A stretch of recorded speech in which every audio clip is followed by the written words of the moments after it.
Alors, je vous le disais, tous citoyens du monde, c'est le titre de notre débat, All Citizens of the World. It sounds like Emmanuel Macron's Make Our Planet Great Again, because to make our planet great again, pour faire de notre planète, pour lui restituer sa grandeur, we need to fight global warming. And we need to fight changement and to take care of each other. On en a besoin de s'entraider, de se venir en aide les uns et les autres, to be kind, to be helpful to those millions of persons, ces millions de personnes, parce que oui, ils sont des millions qui chaque année essaient d'échapper soit à l'esclavage, soit aux conséquences du réchauffement climatique, soit à, vous l'avez vu récemment, à des inondations, et pas seulement aux États-Unis, mais évidemment également en Inde, au Bangladesh, au Népal. Ils fuient également la guerre. C'est le cas, et je vais vous présenter nos panélistes, comme on dit, de Nadia Mourad Bassita. J'espère bien prononcer votre nom. Vous êtes née en Irak, vous êtes membre de la communauté yézidi. Nadia a été prisonnière, elle a été réduite en esclavage par l'État islamique. Elle a réussi à s'échapper, lauréate de plusieurs prix, dont le prix Sakharov des droits humains en 2016. Nadia Mourad mène campagne contre le trafic d'êtres humains, contre les persécutions en raison d'orientation sexuelle, de religion ou encore d'opinion politique. Et elle va nous en parler elle-même.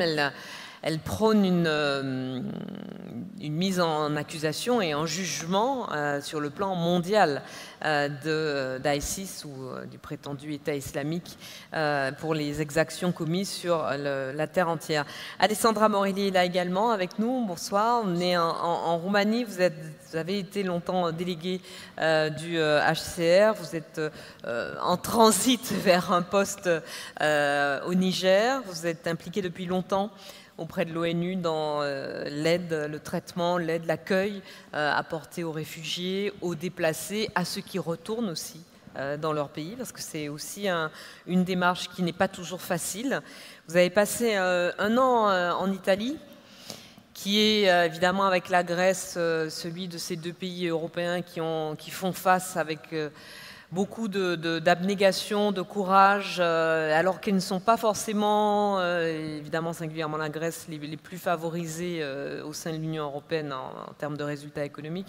Eh bien, ils font face à l'afflux de réfugiés et se disent assez seuls. Donc, vous allez nous dire ce que vous en pensez. Vous défendez, quant à vous, évidemment, le droit d'asile et la liberté de circulation pour tous. Et puis, Jacob von Wexel, si je ne me trompe, founder of the World Future Council in 2007, fondateur du Conseil mondial du futur en 2007, founder of the Right Livelihood Award, le Right Livelihood Award qui est considéré comme un prix Nobel bis quasiment, que vous avez créé en 1980, ancien membre du Parlement européen. Vous êtes né en Suède.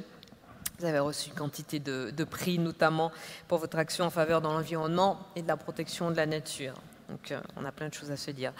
Nadia Mourad Bassi, je vais commencer avec vous.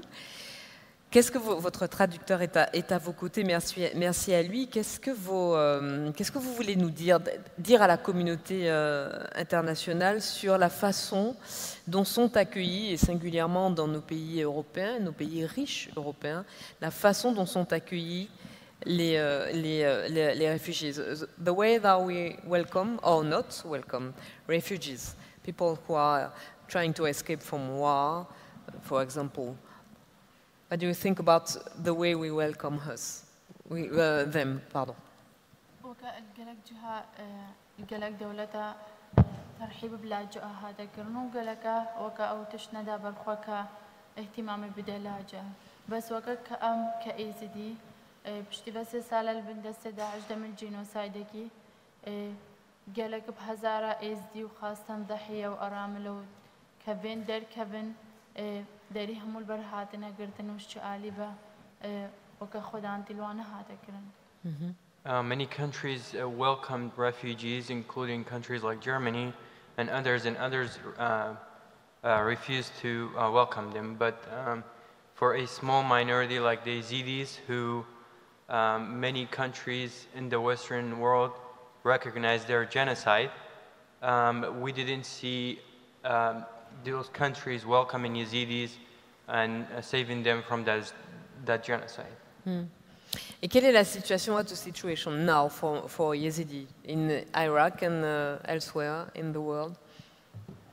وضعي زيانها قالك بزحمة بشتي داعش خلاص بو العراق ده هتانها بيتر 3000 كتو جنو زاروك هيش دس داعش دمايا السوريا وان وضعي سياسي هتانها تشحل الشنغال هموكينا هاتيكرين نيزكا 5000 ازدي عائلة بقريانا شنغال چه خدمات و چه منظمات حكومية چنوي دارين ايش آلية قانوني بهتانها ام قالك وقع اعتراف بالجينوسايد هذا كرن امسر آلية قانوني بأمل كلوني رم محامية بالقضيم بيرا كارت كن بس هتانها يك داعش نهاية محاسبة كرن سربيتش.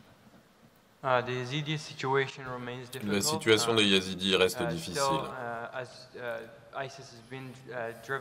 L'État islamique a été chassé d'Irak, mais les Yazidis restent dans des camps de réfugiés dans le nord. 50 000 sont rentrés chez eux, mais il n'y a aucun service public sur place. Maintenant, il a fallu dégager les mines et les explosifs.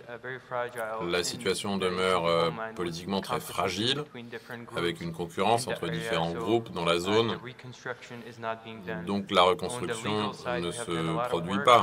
Du côté juridique, nous avons beaucoup travaillé avec un certain nombre de personnes qui nous ont aidés. Mais comme vous pouvez le voir, nous n'avons pas vu la justice rendue aux Yazidis, nous n'avons pas vu de grands procès de Daesh pour les crimes qu'ils ont commis contre les Yazidis. Vous demandez à ce qu'il y ait un procès international pour les atrocités commises par Daesh. Comment est-ce que la communauté internationale reçoit votre demande?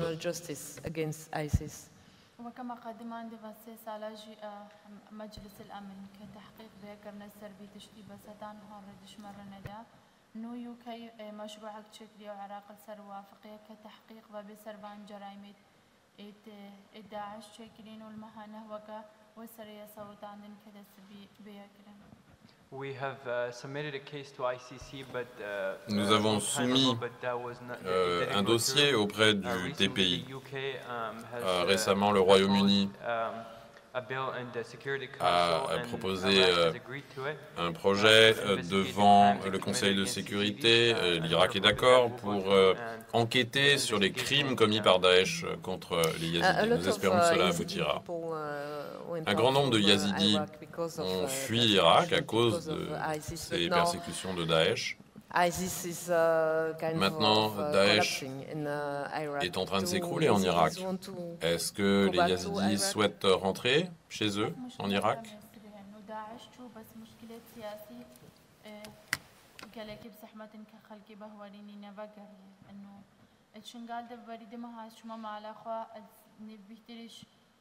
چار پنج گروپ عسكري پێشمەرگە پاکەکەیە پەژە قواتي ئێزدی قواتي شیعە دەرباز بێهداتە چی ئێزدی نکارن بەگەڕین لێفوان گروپی سیاسی هەموادە بعیشن بس بما وزير خارجية فيدريدي شوية كمت محتاج دعمنا كحلاكة سياسي بيكرن كخلق عربي بقرية وحماية وان آلية كيسار راس بيكرن.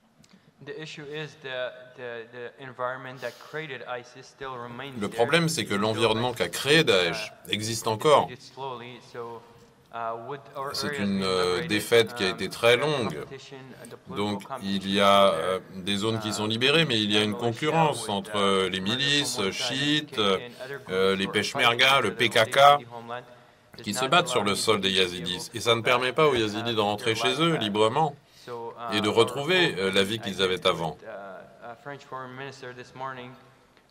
Le ministre des Affaires étrangères français, nous avons pu le voir, nous espérons que des pays vont faire pression sur le gouvernement irakien, sur l'administration kurde, pour prendre en compte les besoins des minorités en Irak. Est-ce que vous pouvez nous parler de votre initiative?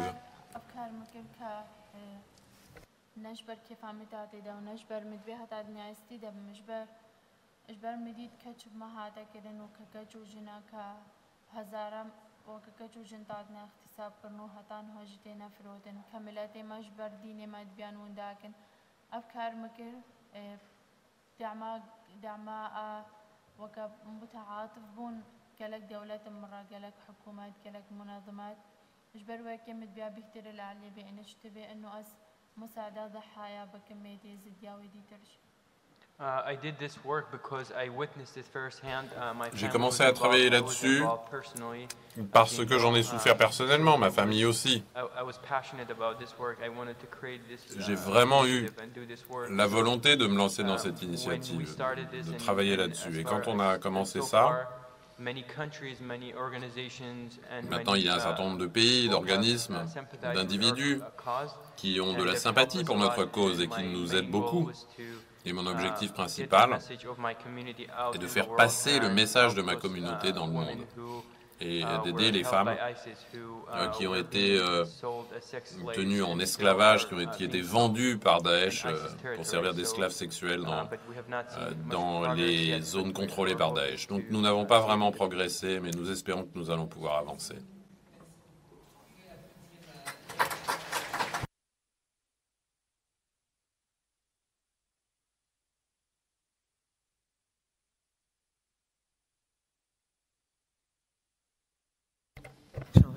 Malheureusement, la question des réfugiés, la question des migrants ne concerne pas que la Méditerranée ou que les routes terrestres menant vers les pays de l'Union européenne. C'est un problème mondial. D'ailleurs, on se plaint de l'arrivée de migrants en Europe, alors que chaque année, ce sont des dizaines de millions. Chaque année, ce sont des dizaines de millions de personnes qui sont déplacées, qui sont réfugiées dans le monde. Et l'essentiel des migrations se fait de pays du Sud à pays du Sud. Vous vous en occupez depuis longtemps et vous arrivez évidemment à retrouver tous les matins l'énergie pour continuer, mais vous arrivez à trouver du beau et de l'espoir dans cette situation qui est une situation de crise et de désespoir pour beaucoup de ceux qui viennent. Oui, en effet, merci beaucoup pour votre résilience. Vous avez attendu notre témoignage et nous apprécions que vous soyez là pour discuter de ce sujet très important qui est devenu, qu'on le veuille ou non, l'aigle de la balance pour de nombreuses décisions. Je suis citoyenne européenne, je travaille pour le HCR depuis 25 ans, mon pays natal est l'Italie. J'ai eu l'occasion de rester dans mon pays pendant 1 an, au bout de 25 ans, et j'ai fait face tous les jours aux débats, aux conversations sur l'invasion de réfugiés et de demandeurs d'asile qui se déversaient dans nos quartiers, cette invasion de l'Europe. Et c'est le cas aussi dans de nombreux autres pays. J'y réfléchis et je me suis dit, c'est pas juste. Ça n'est pas juste. Il y a quelque chose là qui est cassé, qui ne marche pas. J'ai passé 25 ans sur la ligne de front, sur les lignes de front de ces guerres, et je n'ai appris qu'une chose. C'est tellement difficile de consolider la paix. Il y a un grand nombre de conflits qui sont encore actifs dans le monde et un grand nombre de conflits qui sont oubliés dans le monde. Alors j'ai senti un véritable devoir moral de défendre l'humanité. Parce qu'être un réfugié, être un demandeur d'asile, être un migrant économique, c'est un individu qui décide de quitter quelque chose pour trouver quelque chose de meilleur. Un demandeur d'asile, et je cite ici un poète somalien, quand ta maison est transformée dans la mâchoire d'un requin, tu pars pour trouver la paix. Et cette paix, tu la saisiras avec toutes tes dernières forces. Maintenant, je pensais que travailler pour le HCR, qui est une agence très orientée sur la protection des réfugiés et des demandeurs d'asile, c'est au cœur de notre mandat. Je pensais qu'on pourrait aussi protéger en expliquant, en éduquant, et en expliquant avec beaucoup de courage pour retrouver, pour nous réapproprier un certain nombre de mots dont on a besoin pour résoudre toutes ces souffrances et toutes ces crises. Et croyez-le ou non, le mot c'est solidarité.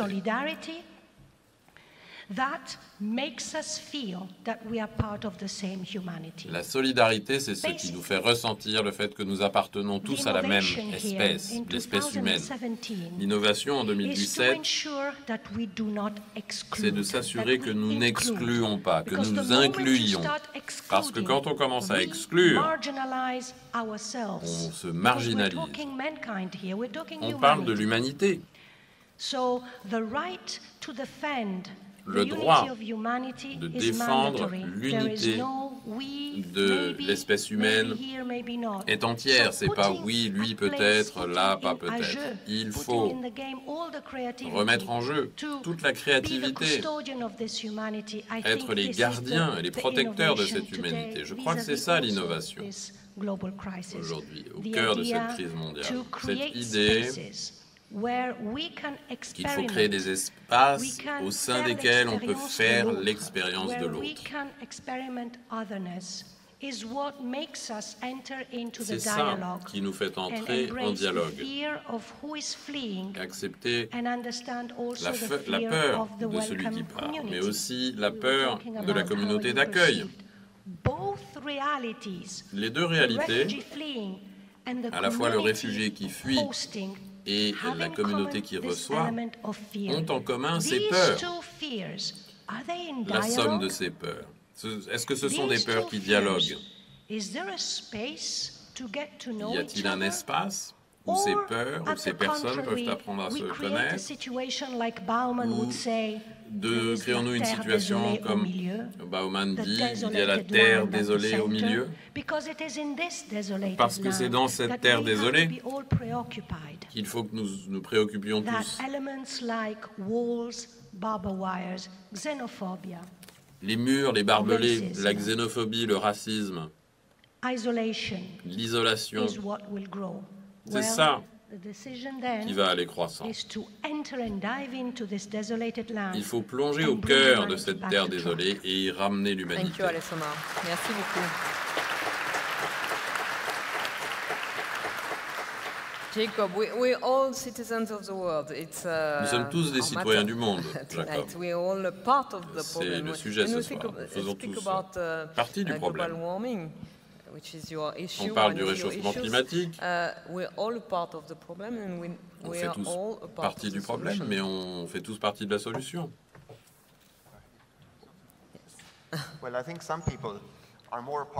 Je crois que certains font plus partie du problème et d'autres font plus partie de la solution. Et quand vous dites qu'on est tous des citoyens du monde, tout le monde n'y croit pas.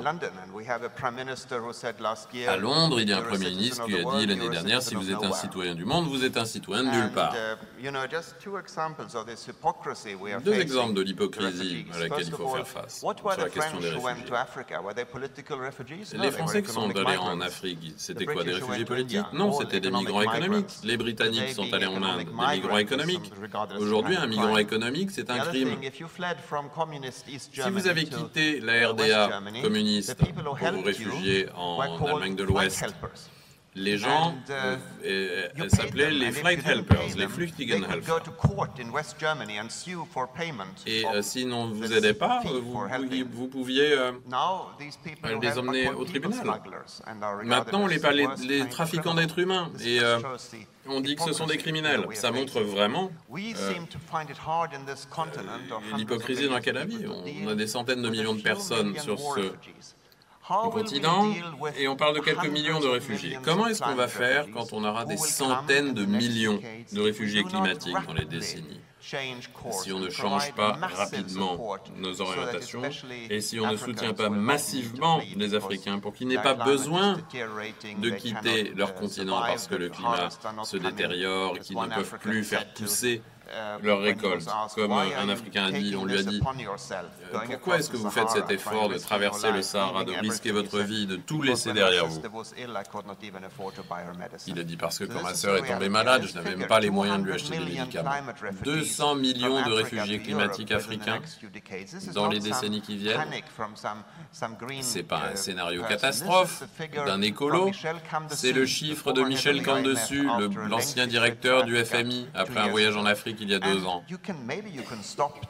Alors peut-être que vous pouvez arrêter 10 000 réfugiés, mais vous ne pouvez pas en arrêter 100 millions.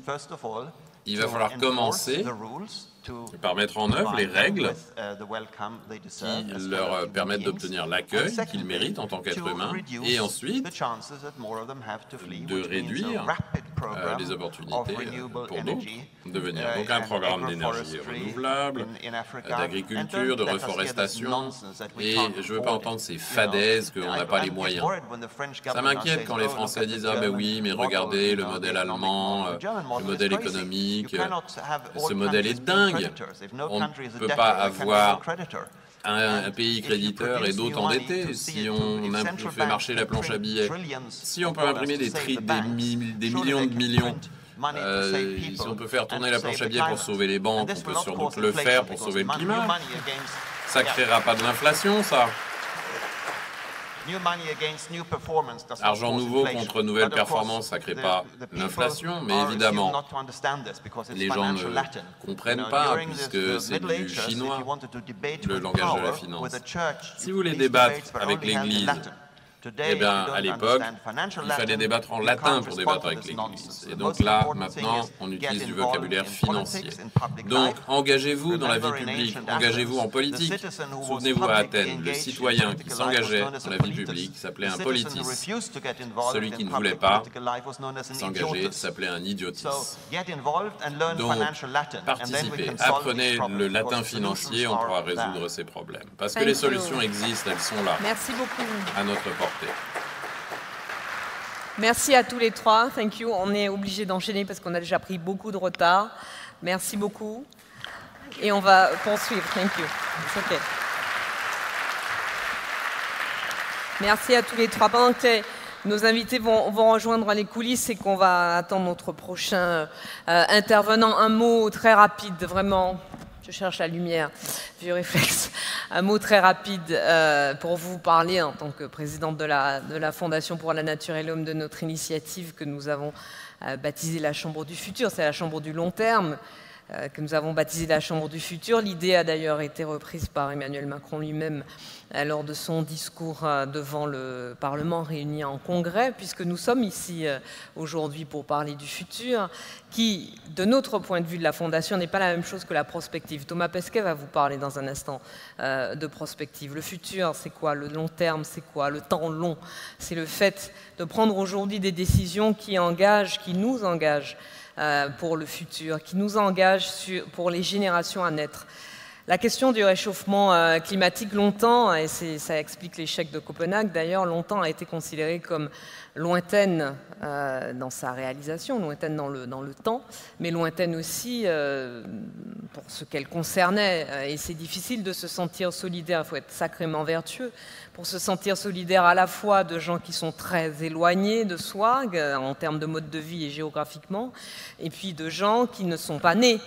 Mais les choses ont changé. Les conséquences du réchauffement climatique, elles sont à la fois là-bas et ici dans nos pays riches et développés, et elles sont pour maintenant et pour demain. Et donc nous allons, vous allez en entendre parler un peu plus dans les jours qui viennent, défendre cette initiative d'une troisième chambre en France, à côté du Sénat, à côté de la Chambre des députés, qui donnerait plus la parole aux citoyens, qui réconcilierait peut-être le citoyen avec l'action politique, qui s'appuierait sur le travail également d'un conseil scientifique et qui serait un peu sur le chemin de la fabrication de la loi pour faire en sorte qu'on sorte du court terme, puisque quand un électeur ou une électrice s'exprime, il s'exprime essentiellement pour que celui ou celle qui les lit résolve ses problèmes immédiat, ces problèmes du court terme. Et on n'a pas encore réussi, en tout cas en France, à convaincre la population que les questions liées au climat sont des questions immédiates et que les solutions des problèmes immédiats, quotidiens des Français passent par les solutions liées à la lutte contre le réchauffement climatique et à la préservation de l'environnement au-delà. Donc, je ne vais pas y passer trop de temps puisqu'on est déjà très en retard, mais je voudrais juste vous signaler cette initiative d'une 3e chambre que nous portons. Nous en parlons avec Édouard Philippe, nous en parlons avec Emmanuel Macron, nous en avons parlé avec Nicole Belloubet. Nous allons continuer de défendre cette initiative et nous espérons gagner beaucoup de ceux d'entre vous qui êtes là ce soir et qui êtes parmi les décideurs de ce futur que nous souhaitons plus respectueux de l'environnement. Nous espérons vous gagner à cette idée qui, si elle voyait le jour, ferait, une fois de plus, de la France un exemple pour la démocratie, un exemple pour l'invention du monde de demain. Le monde de demain, il s'en occupe